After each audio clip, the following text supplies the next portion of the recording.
Unlimited talk $75. Talk unlimited to over 50 destinations. Unlimited talk to all local landlines. Landline to mobile 45 cents. Sign up now. Watch, talk, click.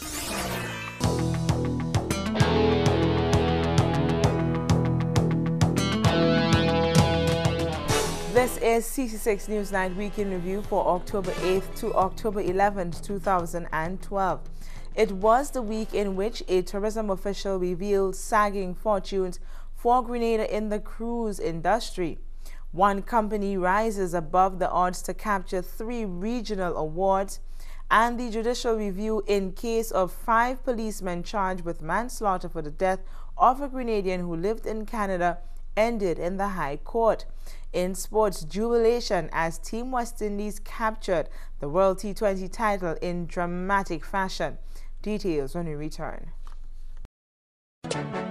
Sudden Waste Limited offers professional septic tank clearance at unbeatable prices. At Sudden Waste Limited, you dump it, we pump it, and we also disinfect it.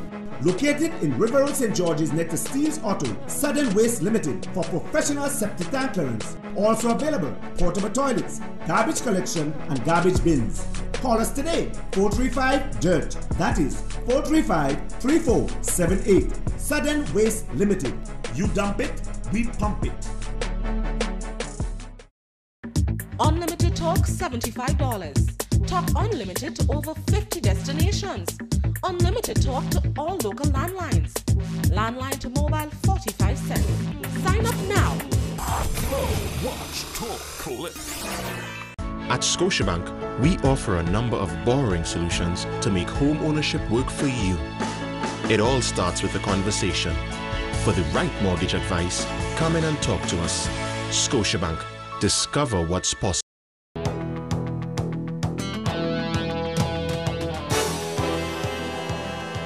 Thanks for joining us. I am Samantha Williams.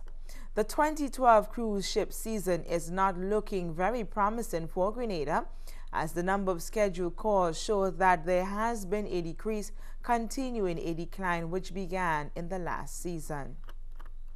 There is a significant drop in the number of cruise ship calls for the 2012 season, says manager of Huggins Shipping, Lawrence Duncan.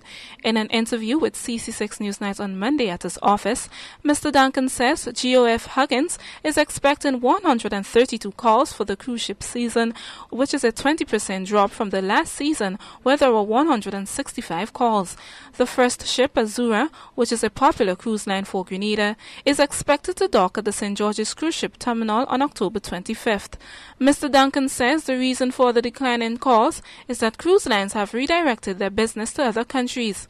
A number of companies have repositioned their ships to other islands, other parts of the world. For example, Europe, a number of ships have been moved to Europe. So that has created a lower number of calls to the Caribbean. It's not only Grenada that's affected, but most of the other islands are affected. I know Dominica is affected, St. Vincent is affected, Trinidad is affected. St. Lucia is the only island from those I've just spoken to who have seen some growth in the number of cruise ship calls. What used to be one of the leading cruise lines to Grenada, Princess Cruises, has reduced the number of calls, he says. They are making less calls this coming season.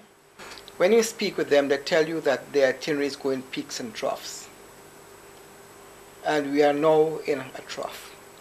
In 2010-2011, we had 51 calls. 11-12, we had 19 calls, and we are down to 6 calls this season. But we have seen a slight increase for 13-14, where on paper so far we have 9 calls from Princess. Grenada will be at a disadvantage for the cruise ship season, he says, and the state of the economy may have contributed to that. The list from the Board of Tourism is showing 181 calls, but in that are a number of calls from the sailing yacht Mandalay. Now, one of the things you have to consider is that Mandalay home ports at Grenada, and I think you need to throw that into the equation. And you also have to look at the volume of passengers she carries. She carries 74 passengers. So although for the cruise ship period, they're making some 26 calls. Those 26 calls can only yield just over 1,700 passengers. Although Grenada is not the only country affected, its products need to be developed to ensure that tourists maintain interest. There are some who feel that we need to market more. But the question is, it's a chicken and egg situation. Which one should come first? Is it the product or the marketing? Because when you market and you tell people you have X, Y, and Z, they expect to get X, Y, and Z when they come. I think that we still look at tourism as sea, sand, and sun. But gone are the days when tourism is sea, sand, and sun. We have gotten past that. A number of tourists now are looking for the experience. You have more people looking for ecotourism and that kind of thing.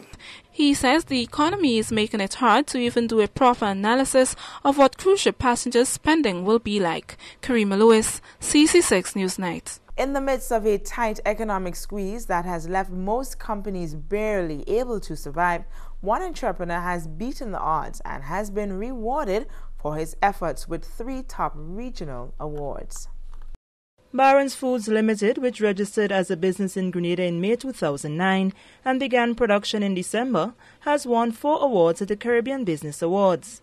The Caribbean Business Awards is a premier recognition platform for businesses of all sizes and from all sectors, both public and private. Executive Director at Barron's Foods, Chris Posad, spoke with CC6 Newsnight via telephone on Wednesday about the awards won. It's the Manufacturing Excellence Award, Small to Medium Business of the Year Award, the Award for Innovation, and the Caribbean Entrepreneur of the Year Award 2012. All those awards were basically swept throughout all categories available, and it's the Caribbean Business Awards for the year. Mr. Posad also spoke of the criteria of the various awards which his company won. Because of the facts of the establishment of Barron Foods Grenada, the company as a whole, by nature of the brand, has been a recipient of the award. The Entrepreneur of the Year Award basically recognizes the leadership and foresight capabilities of the company. As you would recall, in 2009, we made the bold decision to invest in Grenada. The plant, he says, managed to stay afloat despite the challenging, tough economic times because of certain measures that were put in place. Even though we recognize that these are indeed trying times, the brand remains strong by virtue of the dedicated staff that we have on board and also the loyal customer base that we've managed to satisfy over the years. Being in Grenada for only in excess, let's say, 3 years, the support that we've received from the local population has been phenomenal, and that is what has kept us going from day to day. The awards are not the only good news for the company, as there are plans for expansion.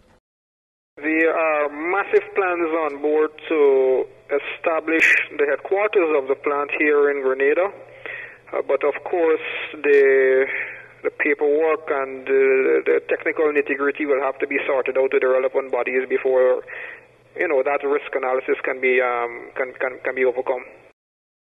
Barron Foods Limited currently produces a range of 135 products at both of its manufacturing facilities at Simon Industrial Park, Grenada, and Viewfort Industrial Estate, St. Lucia.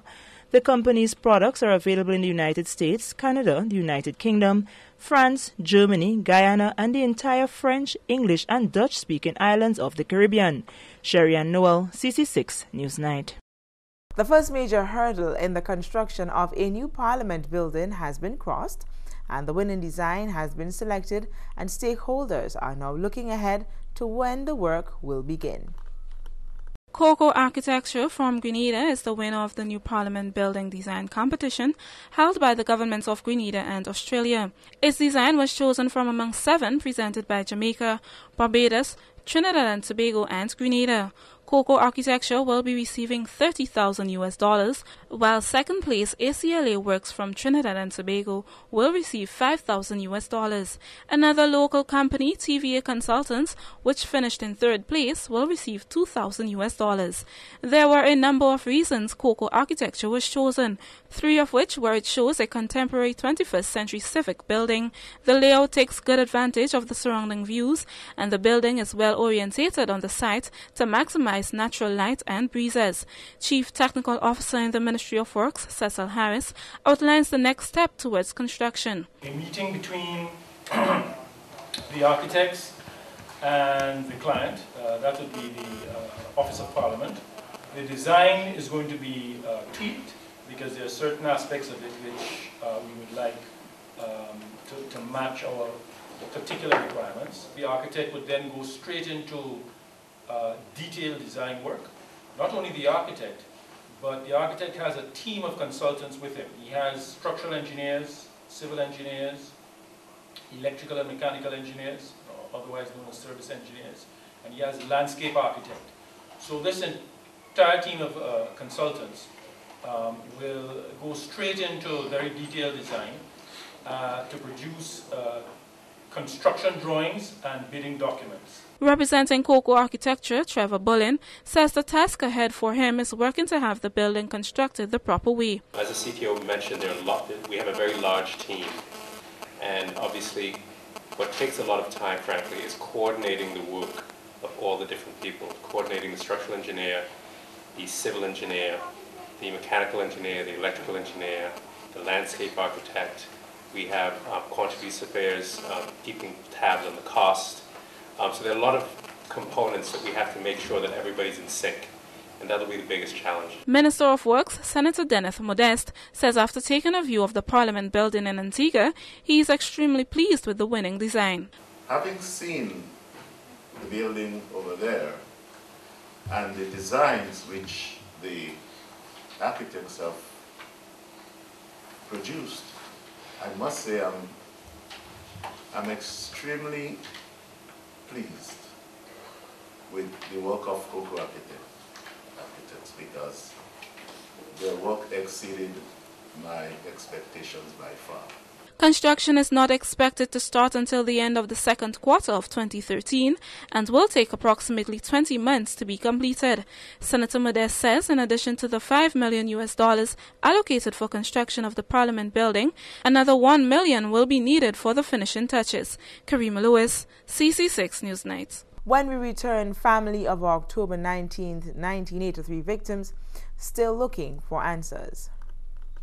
Only one dishwashing liquid can do the job. Quicks is the expert in taking out the toughest grease easily. You know you can trust it. Quicks cuts grease better, full stop. GTM wishes to advise its customers of its new toll-free office and fax numbers for our local offices. You can contact us at 800-4GTM. That is 800-4486. Alternatively, we can be contacted on telephone numbers 232-2351, 232-6456, or 232-0920. GTM, solid, reliable. Superior one-on-one customer service. Phenomenal products customized to your individual style and need. Fast and efficient service are all attributes that have made St. Lou the leading manufacturers of windows and doors for over 30 years in St. Lucia. And we are now pleased to extend our services to you. Try our new single-hung windows, which can be tilted for easy cleaning. Our famous casement windows, which locks with keys for added security. Our gliders, projected aluminum and heavy sliding windows, sliding and commercial doors, commercial shop fronts, and more. Visit us today, building number 19 Frequente Industrial Park, St. George's, or call us at 439-6538. Hey, I was just thinking about you, What do you look like? Well, Bill, so what do you look like? I'm a bit of a looker. I'm a decent cook. And I'm really tidy. So what are you wearing? Too shy to talk? Well, with Digicel's Free After 5, life will never be the same again. Digicel makes communicating much easier and affordable. Plus, you get to talk much longer and for free. Talk for 5 minutes on any local Digicel call and get the rest of the hour absolutely free. That's 55 free minutes. So go ahead, make that call and keep talking. Free After 5, shaking things up since 2010. Digicel, the bigger, better network.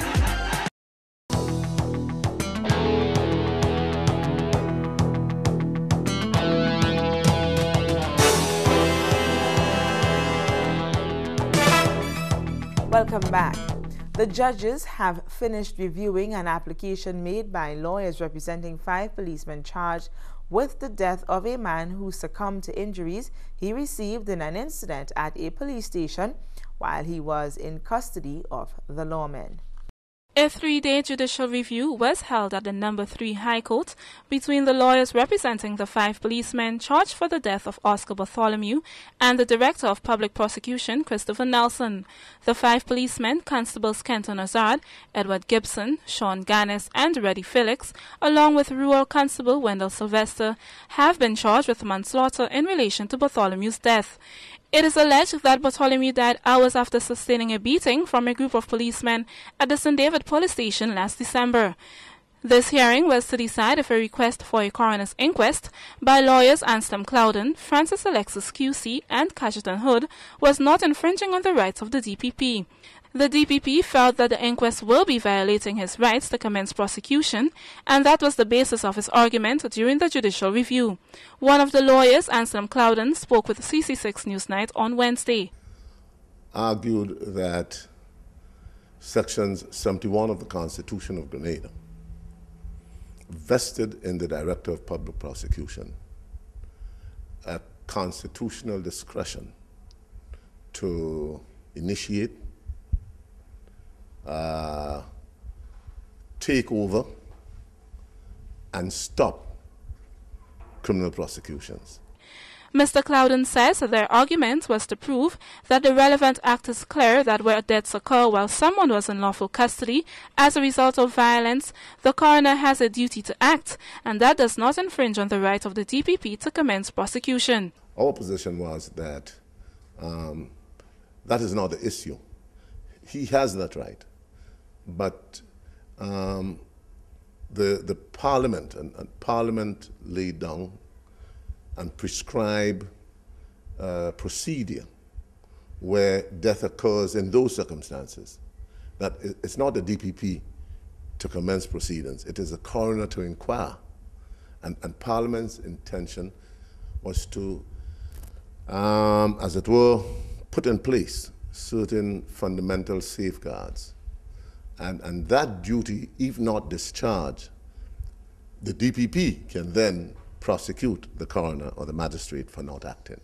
He says with the coroner's inquest, there could be different findings that have significant bearing on the case. Those persons who are now accused, they do not have to appear before the coroner. But the factual matrix of the case, the evidence, it's a matter for the coroner, the jury to decide and recommend to the coroner whether these persons should be charged with manslaughter or some other offense of grievous harm, or for that matter, murder. Who knows what the jury would determine. It may very well determine that there's insufficient evidence to indict some of them and not all of them. He says the judge has reserved judgment, but he believes the arguments made in court by the policeman's legal team were strong enough for a ruling in their favor. Karima Lewis, CC6 Newsnight.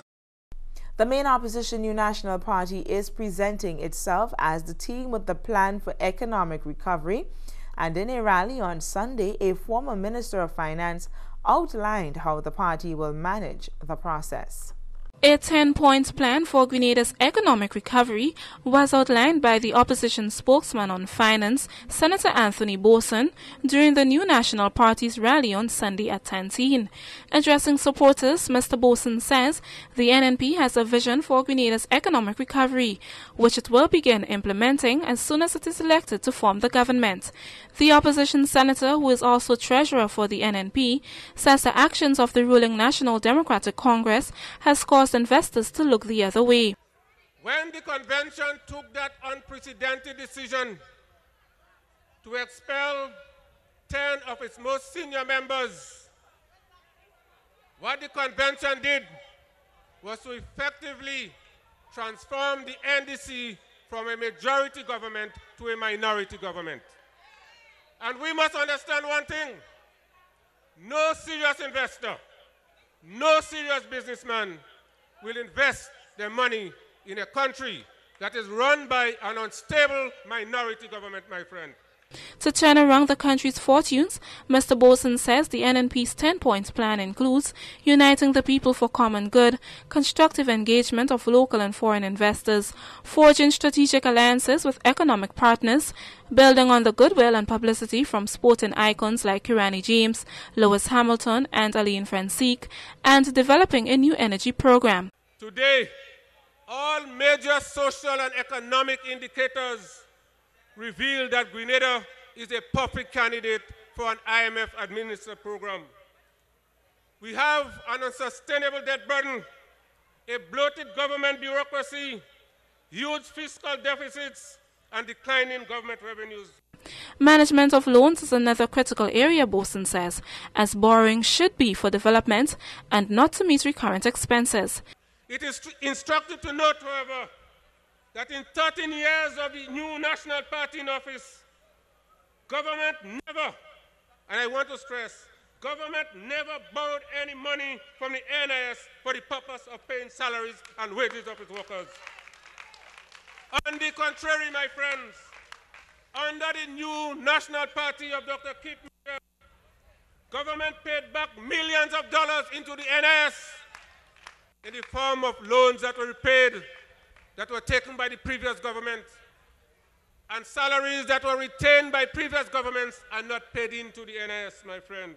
The NNP's 10-point plan also includes building capacity in the areas of project identification, preparation and implementation, empowering people through skills training and financing for micro-businesses, and positioning Grenada at the cutting edge of new technologies to enhance competitiveness internationally. Karima Lewis, CC6 Newsnight. One member of the Bain family affected by the 1983 massacre is asking for closure for himself and his family, as he says they are still seeking to understand what led to such a disaster and loss for so many people. The October 1983 fiasco has left one man asking the question why, as October 19th is a sad day for his family. Member of the Martyrs Foundation, Peter Bain, is asking people who have any information about reasons behind what transpired on October 19th, 1983 to come forward. Mr. Bain's family was among the many that were executed at Fort Rupert, now Fort George, and while addressing a media conference at the National Stadium on Tuesday, he says he can't understand why his father had to be one of the people killed. He was never a military person. He was always a businessman who contributed to the society. So I couldn't understand why his ending had to be like that. So it would be very, for me and my family, if the soldiers or somebody who were involved with this gruesome act could come out and speak and maybe explain why. He says when trying to get his father's body for a proper burial, his family was laughed at by the soldiers. We called asking to please give us our dad's body if he's dead. And in the most sarcastic way, they laughed and said, well, come for it. We have it down here. Come and get it. Knowing that the curfew was on. The people who answered the phone, the soldiers, whatever, were actually laughing and saying, come and get the body. The gruesomeness of the act, Mr. Bain says, is baffling to him, and the actions thereafter add salt to his already wounded heart. After being executed, maybe in the afternoon maybe after 1, 2, the bodies were left there up to about 7 o'clock, I understand, the night. The bodies were put in a public works truck, carried to Calivin, dumped, and burnt. I can't understand these things. And after all these events, there was a party after, celebrating what was done. One of the things he had to deal with was the constant asking for his father by his daughter, who had a close relationship with him. My daughter, who was 11 months at the time, she kept asking weeks, months after for her grandfather, because he used to have her on his lap every morning when he took breakfast. And every morning for months after, she was asking for him. Mr. Bain's mother is now living with a bullet embedded in her hip, as she too was shot in the events. Bain also revealed that after his father was killed, soldiers came looking for his brother. He says he needs closure in this matter. Forgiveness and reconciliation is just not enough. Janelle Andrews, CC6 Newsnight. Coming up in sports, a third annual Wagiti football tournament officially launched. Life does not have to be complicated. It's time to enjoy the small things. The Hyundai i20 offers you the chance to simplify. Available in 14 and 1600 manual and automatic transmissions. Amazing things come in small packages. And the i20 is equipped with features for your comfort and safety. Choose a color that defines you and be the I in the i20. Why complicate life when you can simplify with the Hyundai i20? Hyundai i20 offers 3 years or 60,000 miles of warranty. Visit our showroom today, Morris Bishop Highway, St. George's.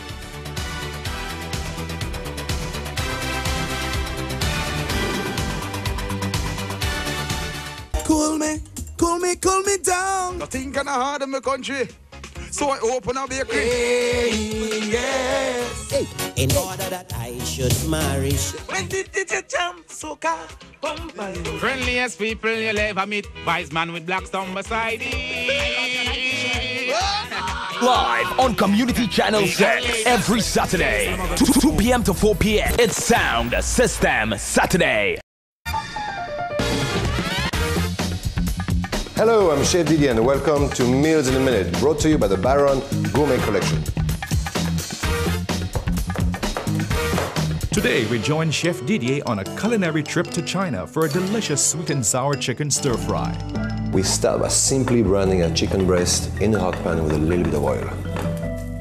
Add a little more oil to the pan and stir fry your fresh vegetables until barely tender. Then add a jar of sweet and sour sauce from the Baron Gourmet Collection with some fresh noodles and toss it until nice and hot.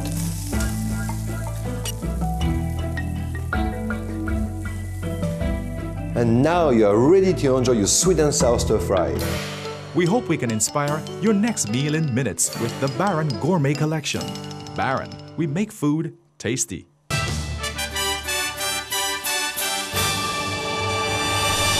Welcome back. Let's bowl off with cricket.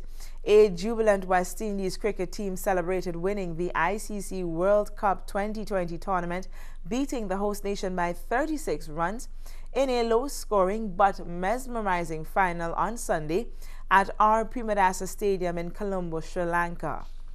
The stage was set for the perfect final when the two teams, who were both starved of success in recent years, took the field after the Caribbean side won the toss and elected to bat. However, due to a brilliant all-round performance by Marlon Samuels, the Windies was guided to a commanding victory. Samuels hit 6 sixes and 3 fours in his 78 of 56 balls to lift West Indies to 137 for 6 after they were reduced to 87 for 5. Then he returned to bowl a tidy 4-over spell of 1 for 15 as Sri Lanka was bowled out for 101 in 18.4 overs. Fittingly, it was birthday boy Dwayne Bravo who prompted the celebrations after catching Lasith Malinga on the boundary to end the Sri Lankan inning. He was joined by his teammates and coaching staff who sprinted onto the pitch from the sidelines for celebrations, which included a display of the South Korean global hit Gangnam Style dance. Off-spinner Sunil Narayan grabbed 3 for 9 from 3.4 overs, and captain Darren Sammy picked up 2 for 6 in 2 overs, with Sri Lanka losing its way through the innings, much to the despair of thousands of cheering home fans. And finally, in football, one of the largest and most looked forward to sporting events on the island was set in motion on Tuesday. The third annual WAGT Carib Digicel and Flow Super Knockout Football Tournament was officially launched at the National Stadium in the presence of most of the participating teams, sponsors, and officials. The event, which has become a fixture on the sporting calendar, will this year see 30 teams in action, 3 of which are newcomers. Tournament coordinator Wayne Wagity Redhead says the main reason for starting the competition was to raise the level of sport on the island as well as to improve the performance of young players.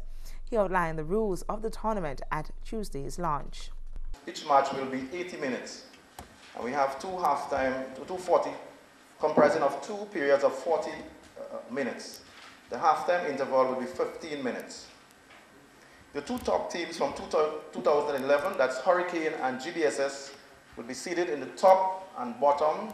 So that means that the Hurricane and GBSS won't be playing any first round games in this competition this year. They're going to move automatically on to the second round.